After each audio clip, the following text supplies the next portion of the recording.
Qual a sua maior dificuldade em família junto ao seu filho?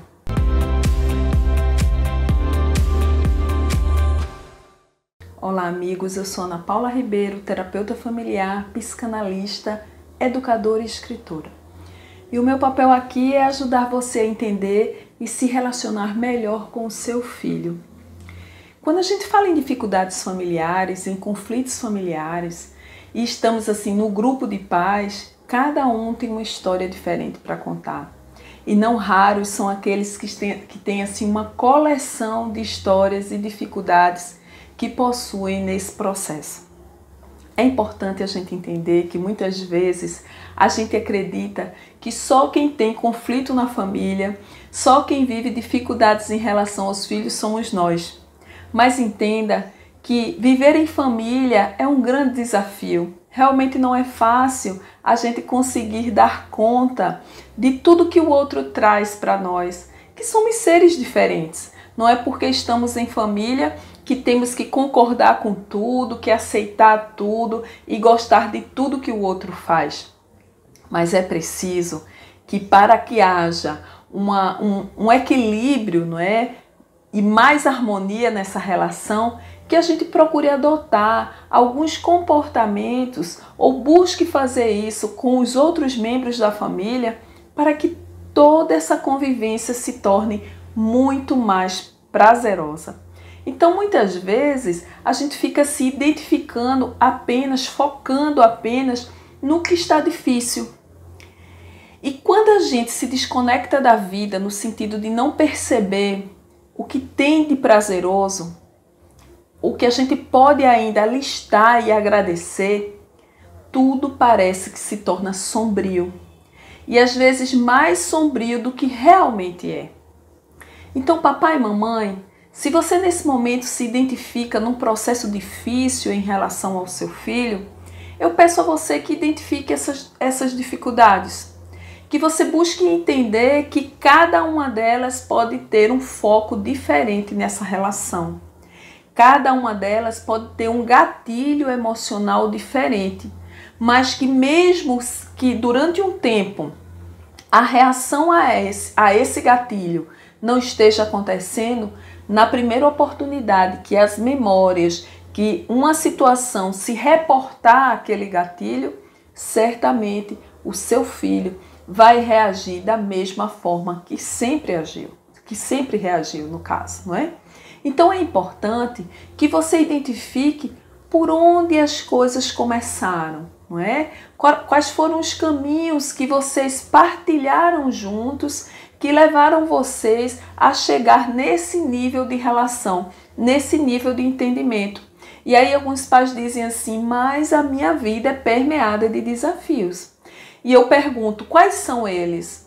No nosso curso de pais, que a gente dá periodicamente, formamos turmas periodicamente, eu procuro fazer com que os pais preencham o CEF, que é o Caderno de Emoções Familiares. No CEF, eu vou conduzindo um processo de identificação pessoal de cada pai e depois eu faço com que eles se coloquem na relação. Eles percebam a realidade do contexto familiar com o qual eles estão lidando diariamente. Porque esse movimento é essencial para que a gente possa alterar, transformar qualquer situação. Então, se está difícil para você hoje, eu estimulo você a fazer o mesmo. Procure fazer uma lista, identificar tudo aquilo que não está bom.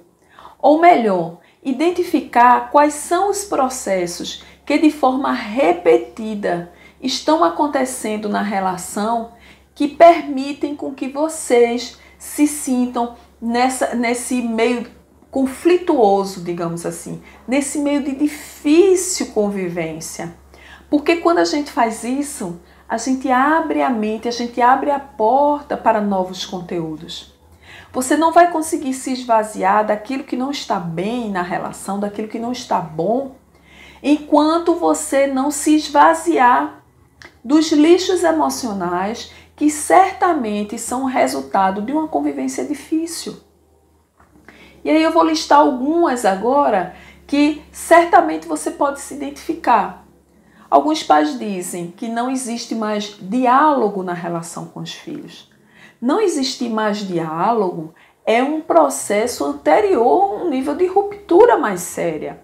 Porque é preciso que entre os membros de uma mesma família, entre membros de pessoas que convivem diariamente, que partilham um ambiente, que é o lar, exista um mínimo de conversa, de diálogo.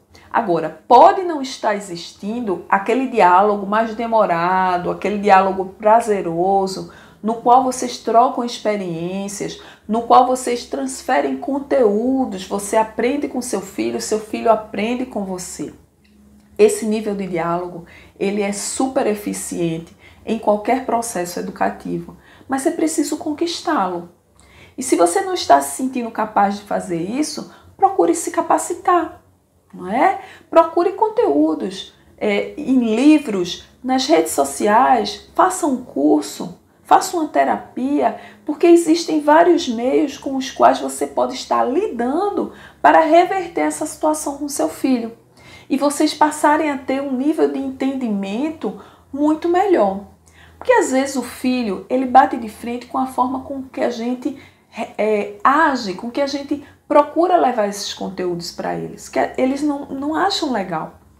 Às vezes a gente grita muito, às vezes a gente cobra muito, estabelece regras de difícil entendimento, de difícil acesso, que eles não conseguem assim lidar com elas e não percebemos, mas o filho percebe. Então, se ele reage negativamente a esse diálogo, certamente quando você começa a falar, ele diz: ai mãe, ai pai, esse discurso de novo, porque a gente se torna repetitivo. E quando eu converso isso com os pais, eles dizem assim: mas Ana Paula, como não me tornar repetitivo se eu peço a mesma coisa sempre e ele nunca faz? Será que você está pedindo certo? Não é? Será que você está pedindo na hora certa? Você já parou para perguntar ao seu filho por que ele não corresponde a esse pedido seu? Não é?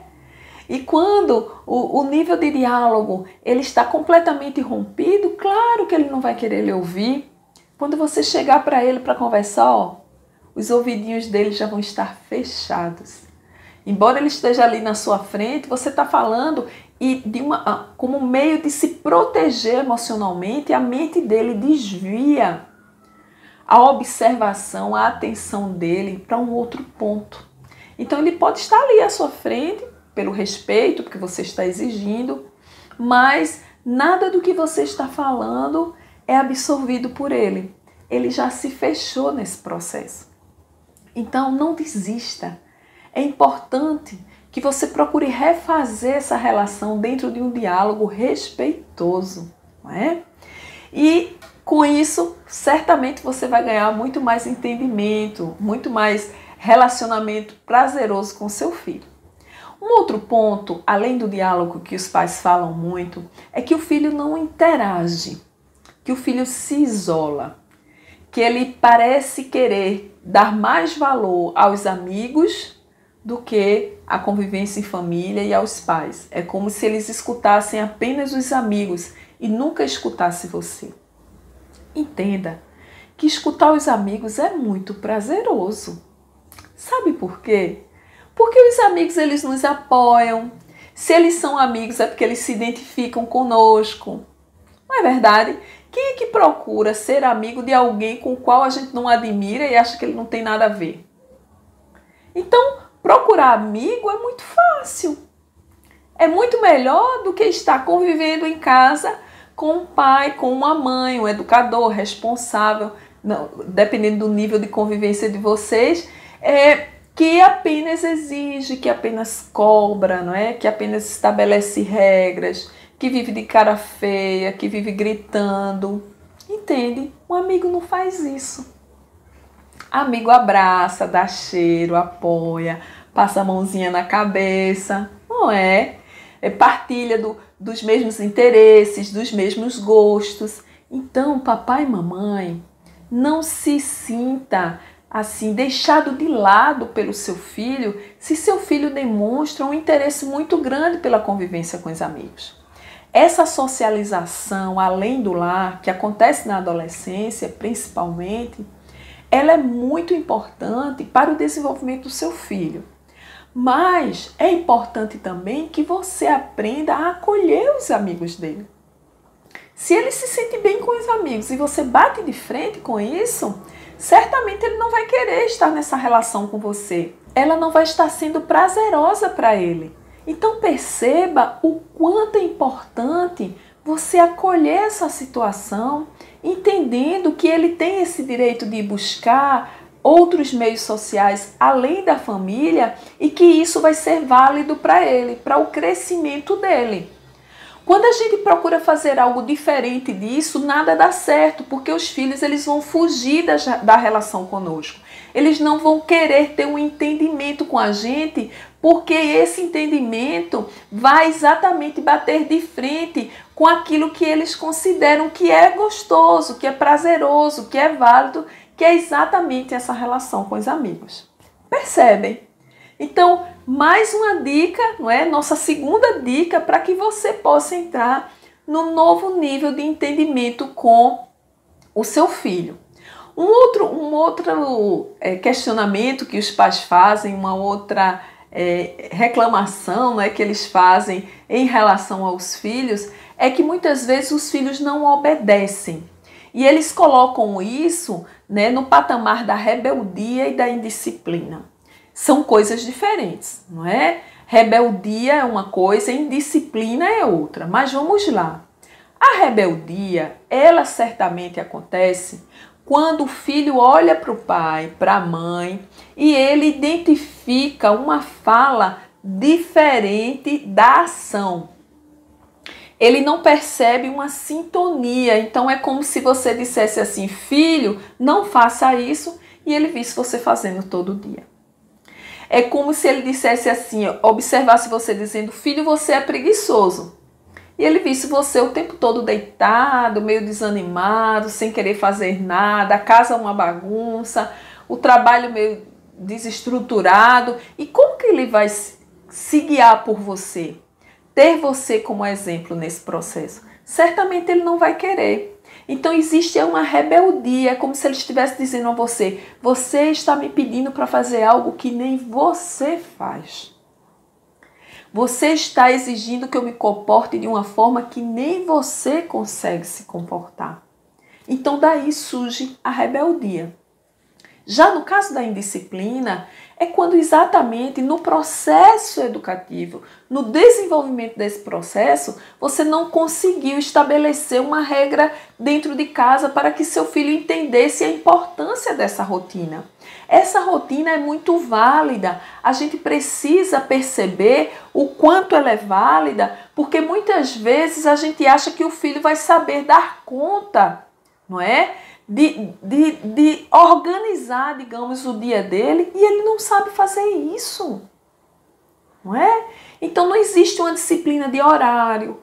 Você combina uma coisa e na hora de fazer é outra. Você marca que vão para um lugar tal dia e na hora tudo muda. Você o deixa esperando na escola mais do que deveria. Você não cumpre os programas, digamos assim, as tarefas que você agendou e marcou com ele. Entende? Então, como seu filho pode ter disciplina quando você não o ensinou a agir com disciplina? Quando você não mostrou que se ele fizer esse caminho mais organizado, ele tem muito mais chance de dar uma produtividade ao tempo dele que ele não percebe. Mas ele também não é obrigado a perceber. Porque ele ainda é jovem, ele ainda está aprendendo. E quem precisa facilitar esse aprendizado para ele deve ser você. Então a indisciplina às vezes vem de uma falta de referência para o processo. Pais que são desorganizados geralmente vão passar isso para os filhos. E essa desorganização pode ser de horário, não é? Pode ser realmente em relação às coisas no lar, que está tudo fora do lugar. Pode ser em relação à questão das refeições, uma hora come junto, outra hora não come, uma hora tem isso, outra hora não tem. Então, talvez o seu filho não esteja sabendo lidar com esse seu jeito de viver. para ele está difícil. Só que ele também não tem a coragem de chegar para você e dizer: poxa, você é completamente desorganizado, indisciplinado e está me pedindo isso. Às vezes o respeito dele, não é, do filho para com o pai, com a mãe, é tão grande que eles preferem agir como se estivessem sendo indisciplinados do que bater de frente com os pais e mostrar aos pais que nem eles fazem aquilo que estão exigindo. Então, papai e mamãe, muitas vezes a gente se prende, a gente se fecha numa ideia de que a gente obrigatoriamente deveria ser respeitado pelos filhos, mas para que a gente exija respeito, a gente tem que se respeitar primeiro. A gente tem que se relacionar, atuar diante da vida ou com a vida de uma forma respeitosa, para que o filho olhe e diga assim: poxa, ele está fazendo o que diz e isso está gerando frutos positivos nele. Você diz: mas será que meu filho vai refletir a esse nível? Claro que sim, porque é esse o nível de conversa entre ele e os amigos. Sabia? É esse nível de conversa entre ele e um terapeuta. E você não sabe, você não identifica. E você pode chegar e dizer assim: mas meu filho acha tudo ruim. Para ele a vida não tem assim um sentido. Tudo que eu levo como sugestão para ele, ele nega. Ele diz que não é bom, ele diz que não é bem assim, ele diz que eu estou ultrapassado. E como você está lidando com isso? Se ele tem a coragem de lhe dizer isso, você já parou para refletir se as palavras dele possuem sentido? Se elas têm razão de ser? Ou se ele está apenas falando aquilo para lhe provocar? Entende? Então, muitas vezes, a gente se fecha, a vida vai acontecendo, os processos vão se desenvolvendo, os nossos filhos crescem e a gente quer tratá-los ainda como uma criança. Eles já conseguem dar conta das próprias demandas. Você não precisa mais trocar fraldinha. Você não precisa mais fazer mingau, papinha. Entende? O que você precisa agora é procurar ajudá-lo a adquirir uma independência emocional, uma maturidade que vai fazer com que ele possa cada vez mais se posicionar diante da vida com segurança, com equilíbrio. E você pode não estar sendo parceiro desse processo simplesmente por estar fixado, por estar agarrado a um processo educativo, a um modelo de educação que está ultrapassado. Dói? Claro que dói. Tudo aquilo que nos desacomoda emocionalmente dói. Dá medo? Claro que dá medo.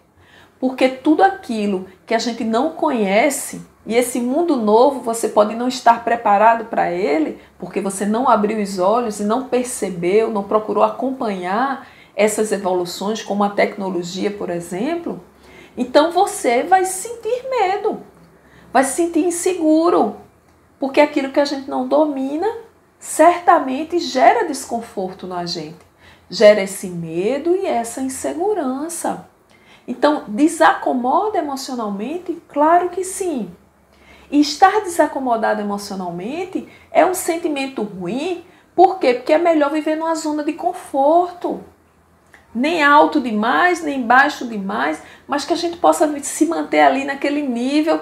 E aí eu tenho um vídeo no canal que fala sobre o modo sobrevivência.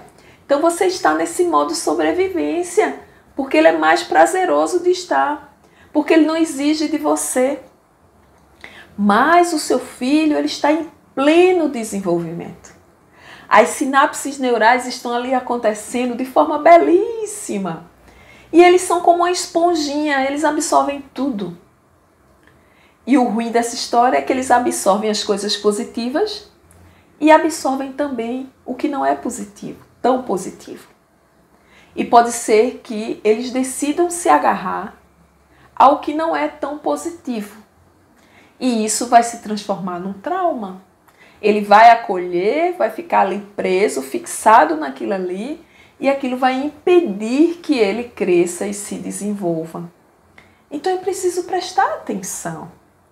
É preciso olhar de uma forma diferente, querendo ver. Porque às vezes a gente olha tão rapidamente por conta do dinamismo da vida e a gente vê, não, o filho tá assim, tá. Ah, ele não tá de cara feia? Não, não tá de cara feia, não. E aí você vai como aquela pessoa que está fazendo uma narração de algo que está acontecendo e vai no processo e vai, mas você não parou para enxergar. Você não viu o que realmente estava acontecendo. Porque às vezes por trás de um sorriso existe um sentimento de conflito. Às vezes por trás de um tudo bem existe um desejo de apenas ficar quieto, de não ser instigado. Mas existe uma dor. Uma dor que insistentemente pede para ser vista. Mas o seu filho pode estar olhando para você e dizer, poxa, mas minha mãe, meu pai tem tanta coisa para fazer. A vida está tão difícil. Buscar a nossa sobrevivência está tão difícil que eu não vou mais até eles para levar conteúdos meus. Porque eles não merecem, eles não precisam estar preocupados comigo. E não pode ser assim.